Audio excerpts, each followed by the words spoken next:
all of the creators that you see buying $1 million cars and flashing fancy watches and living in Miami penthouses, they're not making this money from trading, brand scaling models, whatever they tell you on the surface. It's not true.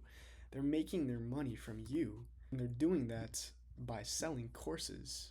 Now, the crazy thing is, most people can do the same thing and add an extra $20,000 to $40,000 a month to their income just from doing coaching without it being scammy, without it coming off as you selling air. You can actually change people's lives, help them develop a valuable skill, and make money doing it. It's a win-win-win, and I'm going to show you exactly how you can. Now, I've broken this down into a 3-step process, and then I'm going to break down step 3, which is the hard part, into much more detail. Now, first, step 1 is to have a valuable skill that you can teach others. Straight away, if you don't have a valuable skill, something that's making you 10K plus a month or developing your life in a very meaningful way, whether that's fitness or mental health or something like that. But the niches that work the best are always going to be make money online or some way of teaching people how to make an income for themselves. So if that's you, perfect. Keep watching the video. I'm going to show you how you can add that income. Step 2 is going to be to build a following around that on social media. Okay, so you're going to build a following on social media around your skill, whatever that may be. You talk about it, you teach people, you give free value away, and you talk about how your life has changed because of that skill. Now, step 3, this is the hard part. You need to create a funnel that prints money, okay, that converts your viewers into paying students. That's the goal. Top of funnel is your Instagram, your YouTube, stuff like you're watching right now. This is my top of funnel, I'll be honest. I'm educating you on how to do this. As you go deeper into my funnel, it gets more and more in depth, and eventually you will get pitched. That's just how this works. I'm going to teach you how to do the same exact thing so that you can convert your viewers, whether you have them already, or if you want to start posting content, how you can get viewers and eventually convert them into paying customers. Now, before I jump into the details, let me tell you who I am and why I even have the right to explain something like this to you. My name is Clark. I am the owner of The Collaborative, and I have generated over $750,000 for my clients and creators with this exact system I'm about to teach you. These are just a couple dashboards from the past month of some of my clients doing some good numbers here. So I know what I'm talking about. I've been in this space for about 16 months now, and in that time, I've generated this amount of money for my clients. So let's jump into it. First things first, you got to get people into your funnel. Now, obviously, the very first thing is posting content. That goes without being said. But once you start posting content, how do you get people into your funnel to start nurturing them, to start converting them into paying customers? Well, the first thing I want to talk about is CTAs, okay? So that's just obviously a call to action. You can have a DM CTA in your bio. I took a picture of one of my clients' Instagram bios just to break it down and show you why it works and how it brings us in money. So you can see this is his DM CTA. DM me the word system, okay, to see how I can help you. And then he also has his strategy explained, which I'll talk about a little bit later. But this is his VSL page that I built him. So he's got 2 different CTAs here, one to DM me system, and then we have DM setters in place that instantly respond to these leads and try to book a call with them once they DM that keyword, because these are inbound leads, and that's what I'm trying to teach you how to get. Another one is story CTAs. This is obviously just posting on your story, creating scarcity, urgency, just somehow making people want to swipe up, want to apply for your coaching program, or at least show interest, right? Get their foot in the door. And then another one is comment CTA on a reel. So if you're dropping some value in a reel, but you want to get them to something else, maybe a lead magnet, so a free course, a free guide, maybe a PDF, maybe a longer YouTube video of something that you were talking about in that Instagram reel, this is a great way to do it. Somewhere in that video, say something like comment the word viral. I used that same hook for the reel that I posted about this video you're watching right now. You may have even come from that hook and commented the word viral on that post. But that's a super effective way of doing it. It boosts your engagement on the reel and it gets people more nurtured, right? Because you can only hold someone attention for probably 30 seconds to a minute on Instagram. On YouTube, it's made for long form content. So a 20, 30-minute video, somebody might actually sit down and watch that, and that's going to be 100 times more nurturing than a 30-second video. You see the difference? So getting people from Instagram to YouTube or to a free course or a PDF where they spend more time learning from you is going to be super valuable. Now, this last thing I talked about, you can automate it with a service called MiniChat, and it's free for when you start. You can have like up to 1,000 contacts for free. So I highly suggest, if you haven't already, check out ManyChat. Set up this automation to where when someone comments or DMs a keyword, they automatically get sent a link to your lead magnet where you can collect contact information and nurture that lead. That's enough for CTAs. Now for lead magnets, this is just more so about this. Okay, these two connect, but I can explain what a lead magnet is a little bit more here. So the premise of a lead magnet is it is a free resource in exchange for contact information. This is a lead magnet that I built for one of my clients. It's a free Discord community. In exchange, we're obviously getting their first name, their email, and their phone number. Now, we don't just sit on those things. We don't just collect those and let them catch dust. We have a phone setter that is dialed in and dials and texts every lead that opts in to this lead magnet to see where they're at, to see if they're interested in maybe upgrading to the paid service, and just nurturing them again for buying in the future. So I know I already said it, but a couple examples would be a free PDF, a free course or training, and then obviously a Discord community like this one. The one thing I want to point out about lead magnets is make sure that they're actually valuable, okay? Because this is their first kind of understanding of what you have to offer. And if you over deliver on a free asset, they're going to be 10 times more likely to buy a paid asset because they're thinking, if this is what I got for free, imagine what's inside the paid community. Imagine what's inside his coaching program. So over deliver on the free lead magnet, make it something good, nurture the audience, and then obviously you can send them emails. You can have a team dial them, a bunch of different things, but make sure you have a high quality lead magnet. Don't half-ass it. That's not going to get you anywhere, and it's certainly not going to nurture leads into buying from you. Now, the last thing I have for this section would be special events. And this is just a good way of funneling a lot of people into something at one time. Something that's super popular right now is webinars. You see guys like Brez from up here. He just ripped a webinar and did probably 7 figures with it. I don't know for sure, but he did a 3-day live webinar on YouTube and is ripping with it. TJR as well. He's doing one, I think like this Thursday. Correct me if I'm wrong, but I've been seeing ads for it everywhere. He's about to probably print 7 figures as well. So webinars are a super popular way of doing it.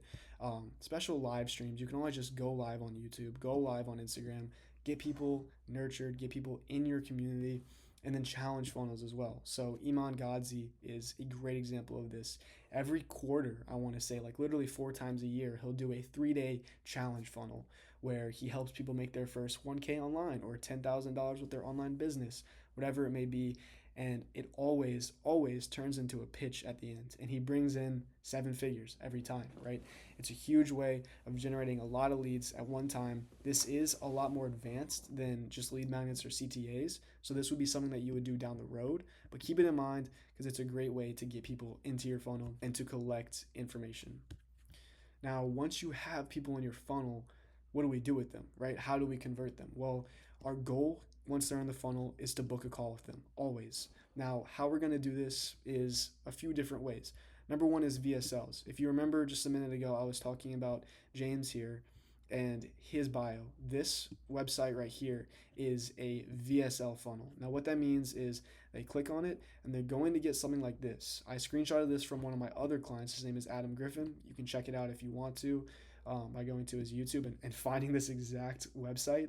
But this video is scripted to make people want to buy, right? The very first step is that they watch a video, they understand the product, they understand more about the person, and if they're interested, there's always a CTA to apply for the coaching, okay? Whether that's booking a call directly or whether that's filling out a type form, which is just an application where we again can collect their information, get their budget, and their desires, like why are they even applying, right? Because we can use that on the sales calls, we can use that on the setting calls, but essentially a VSL is just a video that sells the lead on you and your product, right? So it's not just about the product, but it's about you.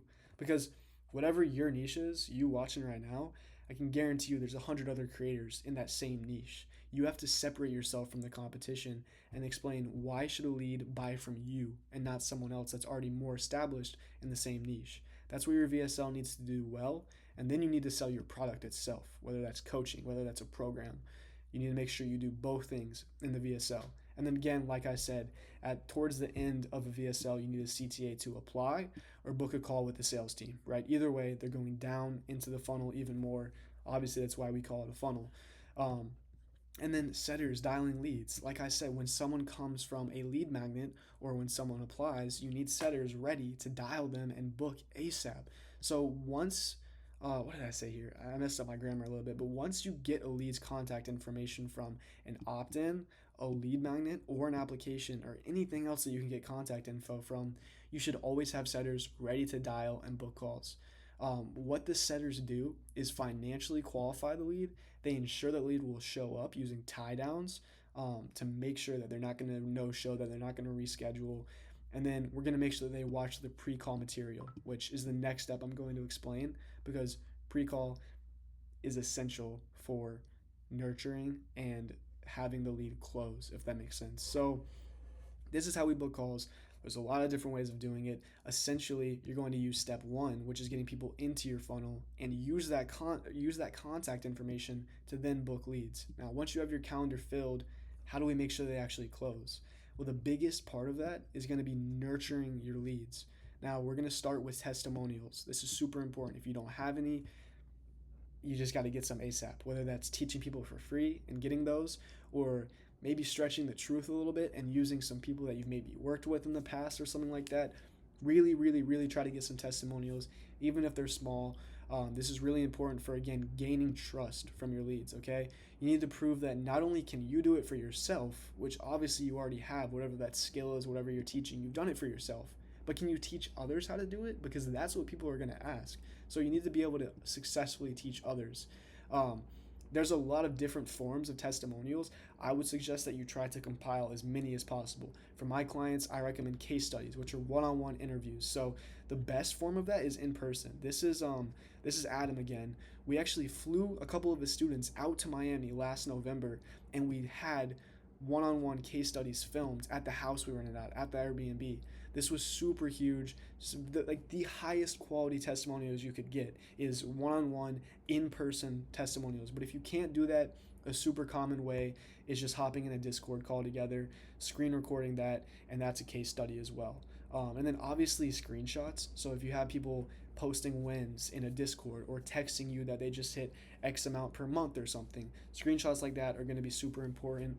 And then short videos, right? So if you've worked with someone in the past, hit them up, ask them to film a quick little selfie video like this, and just talk about working with you, talk about how it helped. It needs to be, I don't know, like 1 to 5 minutes of them just talking about why you helped and how their life is different because of it, right? So try to get a plethora of case studies, screenshots, short videos. You don't just want one type of testimonial. Get as many as you can. Now the next step is email sequences, equally as important, honestly, to the testimonials. And this is how you need to do it. I see time and time again people mess up email sequences pre-call. Now, what you're going to do is create value-dense emails that are sent pre-call. All of this is done using automations in Zapier. I'm not sure if you've ever heard of it. Obviously, it depends on who's watching, but you need to use Zapier. You need to set up with Calendly, and when someone books a call with you or your sales team on Calendly, they automatically get added as a subscriber on whatever emails software you're using, whether that's Klaviyo, whether that's ConvertKit, which is my personal favorite. And the goal here is to send 4 to 6 emails per day leading up to the call. Again, value dense. Do not miss this part. Do not just send emails that say, I'm looking forward to the call, blah, blah, blah. Glad you booked in the call with me. These need to be educational, right? So you're dropping free gems 4 to 6 times a day leading up to the call. What this does is it nurtures. You've probably heard me use that word like 15 times in this video, and I'm going to use it more because the number one thing that you need to do in your sales process is nurture them from top of funnel to bottom. They need to be nurtured the entire time. And when someone books a call with you and then they get 4 to 6 emails a day leading up to that call of just straight free value, that's going to do something for them, right? It's going to ensure that you are an authority figure, that you know what you're talking about, that you have case studies, that you have that expertise. So make them value dense, do 4 to 6 emails a day leading up to it. And again, that's used to build authority, objection handle. So if there's any very common objections in your niche, you can use it to handle those before the call. Last thing I'm going to talk about here is FAQ videos. That's what this looks like. Again, I pulled this from Adam Griffin's pre-call page. But these are just frequently asked questions. The goal here is, again, to objection handle. So they are 30-second to 2-minute videos that answer the most frequently asked questions. You're going to aim for 5 to 7 of these and add them to your pre-call page, and make sure that the leads watch them before. You need to frame this as a mandatory pre-call step, okay? And what this does is it's going to help the lead show up to the call with objections pre-handled. Like you can see, only 2 of them are on this screenshot, but I think we filmed 7. And you can see, how long will it take me to make my investment back? What exactly will I learn and take away from this mentorship? So these are 2 objections right here. Like, okay, well, I don't have a lot of money right now. How long is it going to take me to make that back? That's an objection that this 1-minute video handles pre-call, before our closer even touches the lead. And then obviously, like, what am I going to learn? That's something that people need to know beforehand. And Adam filmed a 2-minute video, knocked it out, and that objection is handled. That doesn't mean it's not going to come up during the sales call, but it means that they already know the answer and they're already kind of in tune with what they're going to learn and stuff like that. So that's enough for nurturing your leads. Now, obviously, once you get on the call, how does that go? There's a couple different ways to do this. If you want to start on your own, you can take the calls yourself, or you can place a sales rep on there and just hire a closer to do it for you. Now, a remote sales rep, that's what they do. They're just doing the sales for you. They take 10% of every close. That's just industry standards. Closers are 10%. Setters that we talked about earlier are 5%. Okay, so 5% for setting and 10% for closing. Very standard. Not a lot of margins that you're losing there, especially when you can get an experienced person, a professional, to just knock those out for you. Make sure they're recording their calls so you or someone else can manage their performance. This is huge. Now, you don't want to just blindly hire someone and hope that they're doing a good job. You want to track their metrics, you want to review their calls and make sure that they're not doing anything wrong and that they're doing the right amount of objection handling and closing and tactics. So again, make sure you or someone else is managing the team, because that can go bad really fast. It's happened to me before. There's some sketchy people out there, and there's also just some people that aren't that good at their job, so you got to be careful. Now let's talk about payment plans. Obviously, if you're selling high ticket, everyone's not going to be a PIF, which is painful. If you're selling a $6,000, $7,000 course, not everyone can just drop that on the spot. That's why we need to make payment plans available for those people so that we keep collecting cash. Again, they're important for people that can't PIF, okay? Obviously, that's the point of them. Now, what I would recommend is that you charge interest, right? Interest on payment plans to preserve your PIF rate. And that means that if you're selling a $3,000 base course, right? So if someone pays in full, it's $3,000. Like, that's what you want to be making. Then make the split pay something like $1,750 times 2. That way they're paying $500 in interest, which means if they do have that $3,000 up front, they're going to want to pay it over paying an extra $500. The reason I like doing this is because if you split it up into 2 payments of $1,500, who wouldn't do that, right? Like, who's going to say no to that? Who's going to prefer to pay $3K up front when they can just pay 1.5 up front and 1.5 next month after they've been in the program and they've gotten value? They could always just ghost you and not end up paying that. So that's why I'm huge on charging interest and incentivizing PIFs. There's other ways of doing that, like having an exclusive one-on-one onboarding call for only people that PIF, right? You can add extra incentives to paying in full. So, dabble in that. Think about what would work for your offer and what you want to provide, and try to keep PIF rate as high as possible, because having a high AOV is going to help you when you want to scale eventually with paid ads and everything. You don't want to see every one of your students opting in for the lowest payment plan, because that's just not a good look, and it's not the easiest way to scale. You also want to add a non-refundable deposit that's usually 5 to 10% of your offer amount for leads that can't close on the spot. Now, what this means is, this is how you would structure that. So if someone's like, yeah, I'm very interested in this, I just don't have the money right now, I get paid next Friday. That happens a lot. You'll be surprised. Now, you don't want to just let that lead go. So you can say, look, I get it, but I will say we don't have unlimited spots, right? Spots are going to close at some point. We're only taking a couple students per month. What I can do is give you a non-refundable deposit of, let's say, $250, and that's going to save your spot. And when you're ready and you get paid next Friday, you can pay the other, if they're doing the split pay, you can pay the other 1,500 and you'll have your spot secured. That way you collect cash up front. It's non-refundable, so even if they ghost you, you've still made 250 by doing nothing, and they are 10 times more likely to come back when they do get paid or whatever that objection that they're saying is, and pay the rest of it. So add a deposit to your offer. This is going to help a lot with overall cash collected and just closing those people that are very adamant about not closing on the spot.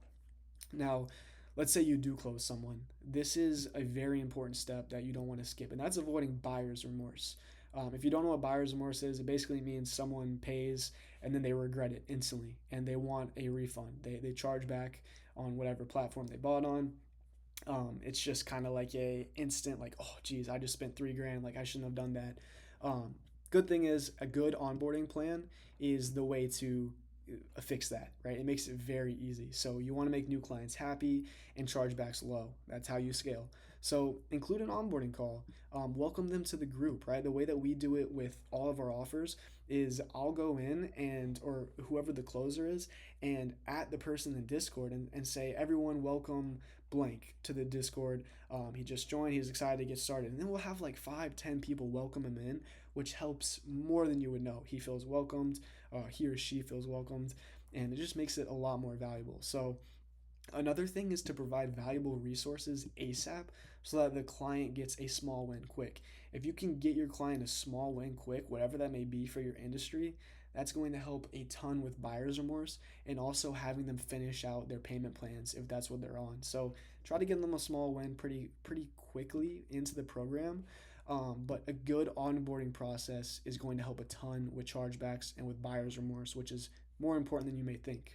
All right, so now you've closed the lead, right? We've just walked through the entire process of getting people into your funnel to closing the lead.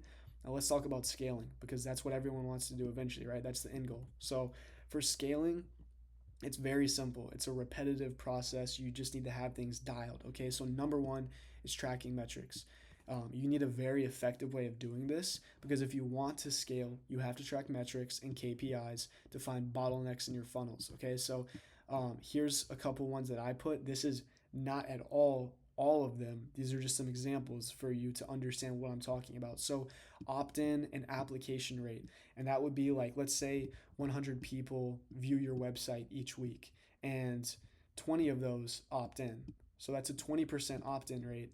And then out of those 20% of people that opt in for whatever your lead magnet is, let's say you convert 3 of those into applicants, right? So then you take 20 divided by 3. I don't know that off the top of my head, but that would be your application rate. You see what I mean? So you need to keep track of these things. You want your opt-in rate for a lead magnet to be at least 20% for organic traffic. If you're not hitting 20%, you need to be testing, you need to be iterating. And now I'm going to talk about exactly how to iterate the best way possible. And that's by using the rule of 72 hours, okay? So what this means is you're going to make a change in your funnel and test it for 72 hours or 3 days and assess the results. So let's say your opt-in rate is below 20%. One of the first things I would think to try to change would be the headline. So maybe you test out 2 different headlines, you do an A/B split test, and you test it for 72 hours. And let's say over those 72 hours, you have a 22% opt-in rate. Well, clearly that works better, okay? Anything below 3 days, it's not viable results, if that makes sense, because you need time to test. If you have extremely low organic traffic, like let's say over that 72 hours, you only get like 20 website visitors, then you may need to have a longer rule, right? It may need to be the rule of 140 hours or something like that. Don't be very, very strict on this. This is the go-to rule is 72 hours. But again, if you don't have a ton of traffic, you may need to change that a little bit. But the goal of this is that if you follow this rule, you will consistently be slowly improving your funnel over time and getting rid of the bottlenecks that slow you down. So again, stuff like opt-in or application rate, show rate is a huge one. And that's what we talked about with the nurturing. Okay, this also, not only does this help close rate, which is what we focused on, but the testimonials, the email sequences, the FAQ videos, all of those help show rate. So it's about iterating that as well. Maybe you need to change the emails. Maybe you need to add more FAQs or change the FAQs. Close rate is obviously a big one. And then AOV, like I talked about with the PIF rate, and LTV. What's your lifetime value? Are you closing someone for 3K and then never selling to them again? Or are you closing them for 3K and then a couple months down the road upselling them for a 7K offer, right? When they see results, stuff like that. So always be iterating, okay? Use the rule of 72 hours to iterate. And if you do that, you're going to slowly get rid of bottlenecks constantly, like literally constantly. You're going to be fixing that. Once you have all of this down, once you have a way to track metrics, once you understand the rule of 72 hours and you're constantly iterating, and you have a sales team that you can trust and is dialed in, then it's time to get into paid traffic, okay? Again, I just said it, but sales team are dialed in. Don't rush into paid traffic, okay? You need to make sure that your funnel is not leaky before you go into paid traffic, or you're going to pay for traffic and you're going to leak that money out of your funnel because something's wrong. So this is more so like end of the map, right? That's why all of this is before I even mention paid traffic. That's the way I do it with my clients. We dial in organic, we dial in the team and everything around the funnel, and then we scale with paid traffic if they want to. Now, I know a lot of this was overwhelming. I do suggest probably watching this 2 or 3 times and taking notes because I dropped a lot of game here. Now, if you do want to have a consultation call about how my team, the collaborative, can set this up for you so you don't have to deal with the headache, we can get a sales team onboarded. We can get this entire funnel into your offer in the next 2 weeks. Book a call down below. The website is in the description. You can watch a quick video explaining exactly what I do and what I can help you with, and then you can book a free call directly with me. You're not going to be talking to some random. We'll hop on a call one-on-one, talk about how I can help and how we can get you scaled to 20 to 40K a month with your own coaching offer. So if that sounds like something you're interested in, again, link is in the description. But regardless, thanks for watching, and I'll see you in the next video.